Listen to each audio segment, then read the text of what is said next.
Hey everyone, ready for another deep dive. Today we're tackling those tech layoffs and what they could mean for Silicon Valley's housing market. Yeah, it's a big one. It's the talk of the town and beyond, right? We're going to dig into what's really happening beneath the surface. Right, and I think this goes way beyond just Silicon Valley. It's a story about the tech industry as a whole, even the national economy. For sure. And Yeah. we're not just talking about a few people losing their jobs. Hmm. These are massive cuts. Meta let go of like over 21,000 people. Wow. Amazon more than 27,000. And it's not just the big guys. Smaller startups are having to downsize or even shut their doors. It's a real shakeup, and for a housing market that's been so strong for so long, it's kind of unprecedented. I mean, think about all those big tech salaries, the stock options fueling the Silicon Valley real estate engine. Right. Now the power dynamic is shifting, and it's fascinating to watch. So are people actually leaving Silicon Valley? I mean, is there a real exodus happening? It's definitely happening. Yeah, some are heading to more affordable places. They're drawn to a lower cost of living. Makes sense. And others are taking advantage of remote work. They're choosing cities that better suit their lifestyle, but without that crazy Silicon Valley price tag. I can see how that starts to impact housing demand, Right. with fewer people competing for places. Exactly. Less competition means less upward pressure on prices.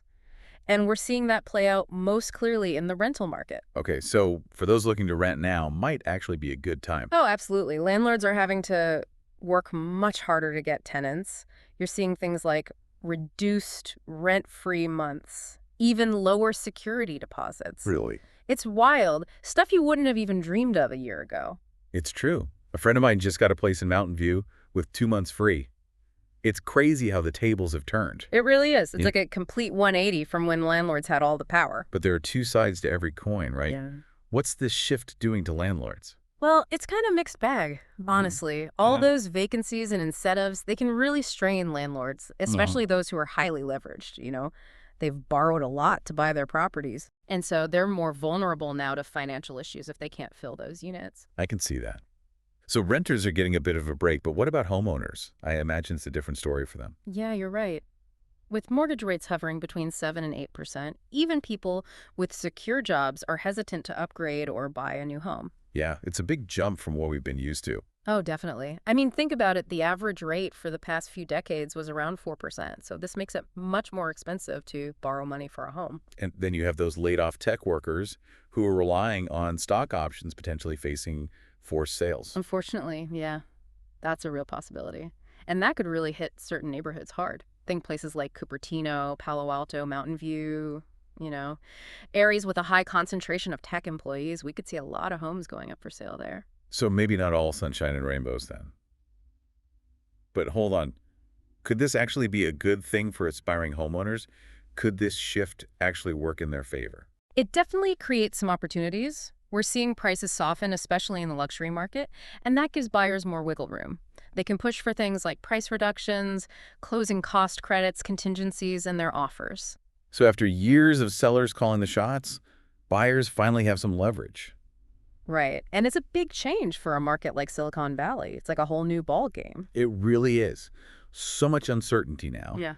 The big question is, are these changes just temporary, or is this a fundamental shift in the Silicon Valley housing market? That's the million-dollar question, isn't it? It is. Do you think this is just a blip or a real turning point? Well, these layoffs are definitely a shock to the system, but Silicon Valley has a knack for bouncing back. Remember the dot-com bubble burst back in the early 2000s? Yeah. A lot of people predicted the end of Silicon Valley then, but it came back stronger than ever. Innovation doesn't stop, and neither does investment in tech. That is reassuring. Yeah. But I'm sure there are some homeowners feeling pretty anxious right now. What concrete steps can they take to protect their investment with all this change happening? Well, first, stay informed. Understand the current trends, particularly in your own neighborhood. Talk to local real estate agents. Really dig into the data. Don't just assume prices are dropping everywhere at the same rate. Some areas might be more affected by the tech layoffs than others. Yeah, and if you're a homeowner thinking of selling, you really got to be realistic about the price you set. So no more like setting a crazy high price and just waiting for a bidding war. Exactly. Those days are probably over, for now at least. In this market, sellers need to be ready to negotiate, maybe even offer some concessions to attract buyers. So like sprucing up the yard a little, offering to help with closing costs. Exactly. Things like that can really sweeten the deal.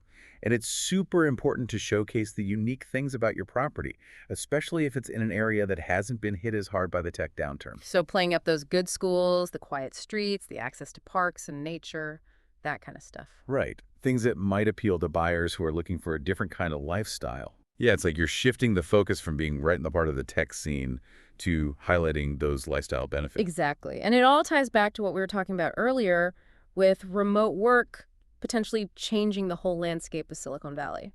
It's a huge shift for sure. It feels like we're at a crossroads.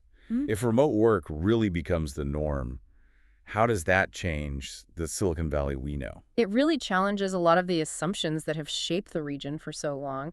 For years, the idea was you had to be in Silicon Valley, physically present, to be part of the innovation engine. That's why people put up with the sky-high housing costs, the insane commutes. Because being in the room where it happens was everything right. Proximity meant opportunity. Exactly. But if that room becomes virtual, well, the whole equation changes.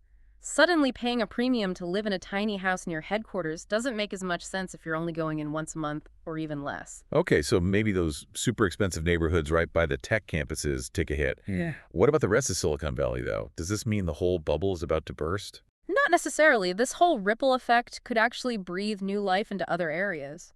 We might see people who were priced out of Silicon Valley finding more affordable options in the suburbs, maybe even further out. So instead of everyone being packed into that one super expensive zone, we might see the tech workforce spreading out more. Exactly. Yeah. And that changes everything. Transportation infrastructure, the types of businesses that do well in different areas. It could completely reshape the whole region. I can see that. If people aren't commuting into the heart of Silicon Valley every day, maybe we see a resurgence of local businesses and community centers in those outlying areas. You got it. And it could even lead to new tech hubs popping up in smaller cities and towns, places that offer a more balanced lifestyle with affordability and a strong sense of community. So less traffic, cleaner air, healthier lifestyles. Sounds pretty good to me. It does. But of course, there are some potential downsides to think about too. Like with any big shift, there are always trade-offs. Yeah, that's true.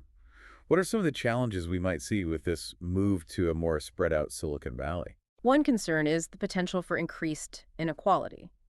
If you have high-paid tech workers moving to more affordable areas, they could drive up housing costs and the overall cost of living there, which could end up pushing out lower-income residents. So kind of like what happened in Silicon Valley itself, but on a smaller scale in other communities. Exactly. And that could lead to social and economic tensions as well as challenges in providing essential services. Makes sense. We also need to think about the impact on Silicon Valley's culture. Will that famous entrepreneurial spirit and collaborative energy still thrive if people aren't physically together as much? Does innovation really need that in-person element? That's a great question. And it's something companies will need to figure out. They'll have to find new ways to encourage innovation and collaboration when their workforce is more distributed. It might mean rethinking the whole culture of how work gets done. Maybe we'll see more co-working spaces specifically designed for remote teams or virtual reality meetups that try to replicate the energy of in-person brainstorms. Who knows what the future holds? And that's what makes this such a fascinating time for Silicon Valley. It's a pivotal moment, and the choices made now will have a huge impact for years to come. It's almost like Silicon Valley is going through its own disruption. So for someone thinking about buying or selling a home in Silicon Valley right now, it must feel pretty overwhelming. What advice would you give them? Oh, totally.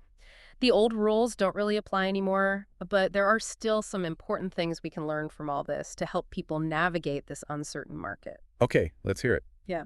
What advice would you give someone trying to wrap their head around all this change? Well, the most important thing is don't panic. Silicon Valley has been through tough times before, and it'll get through this. Remember, this is a region built on adapting and innovating. That spirit is going to be key to navigating this new landscape. That's a good point. Easy to forget when things feel uncertain. Absolutely. The key is to be informed and strategic.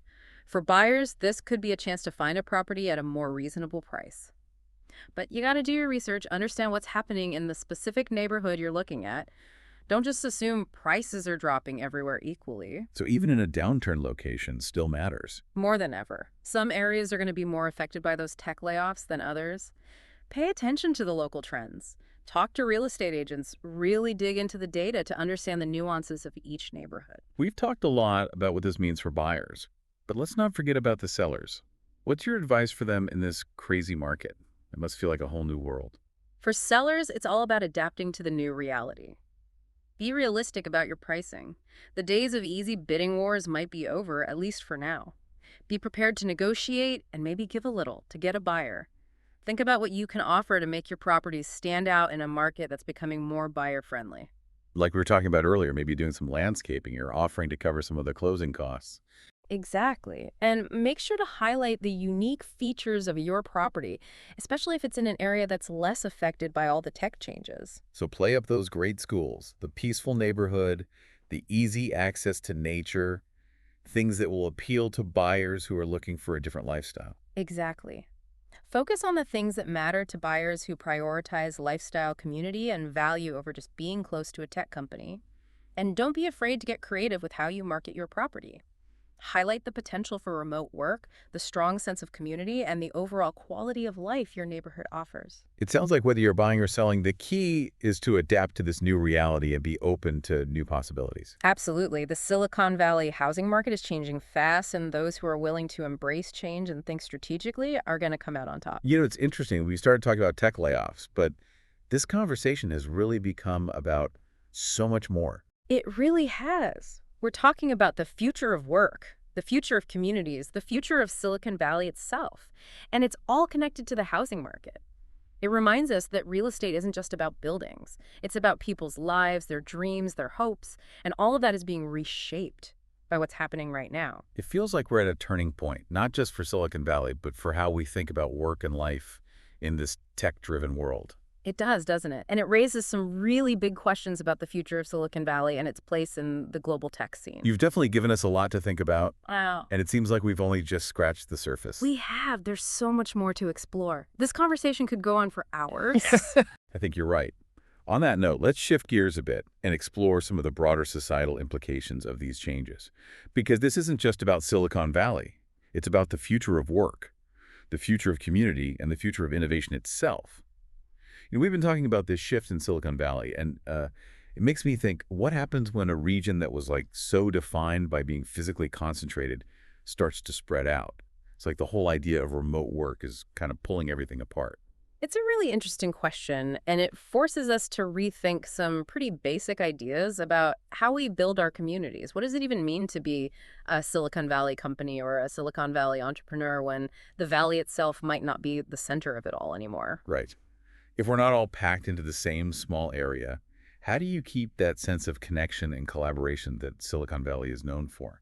Does that just disappear, or does it change somehow? That's the challenge and the opportunity. We might have to be more creative about how we build those connections.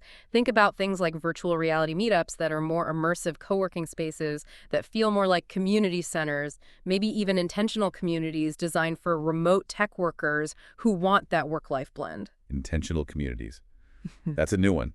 What would that even look like in the tech world? Are we talking like co-living spaces with crazy fast internet and VR lounges? It's not as crazy as it sounds. Imagine a community built around shared values, like innovation technology, sustainability. You could have co-working spaces, living spaces, maybe even shared childcare and fitness centers. It's a way to create a sense of community even when everyone's working remotely. So you're kind of flipping the traditional model on its head. Yeah. Right? Instead of building a community around a physical office, you're building a workplace around a community. Exactly. And this shift could even be good for the environment. If people aren't commuting long distances every day, that's a big drop in carbon emissions. We might see a move towards more sustainable ways to get around electric bikes and scooters, maybe even self-driving cars. Imagine Silicon Valley becoming like a model for green living. So less traffic, cleaner air, healthier lifestyles. That sounds pretty appealing. Yeah. But it can't all be good, right? What are some of the potential downsides we might see in this more distributed future? Well, of course there are challenges. If people are more spread out, it might be harder to provide things like healthcare, education, public transportation. We need to make sure everyone has access to those things no matter where they live. And what about the digital divide? We've seen how crucial reliable internet is, especially for remote work. How do we make sure that everyone has the technology they need to succeed in this new world?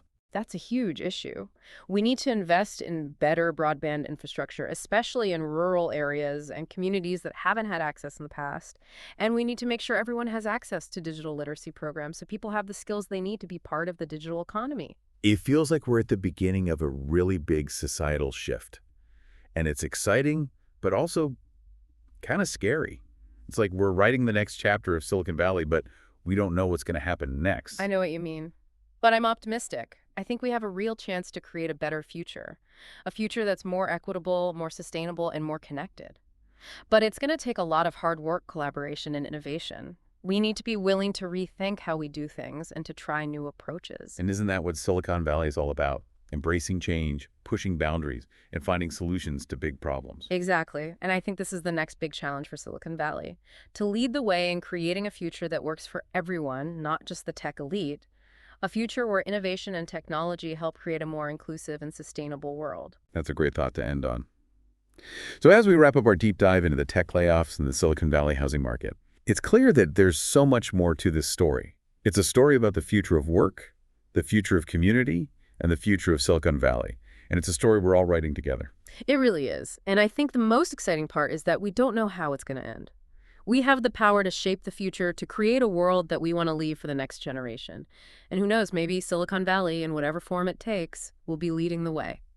So wherever you are in the world, take a moment to think about how these changes might affect your own life, your community, the future you want to build. The choices we make today will shape the world of tomorrow. And that's something worth thinking about.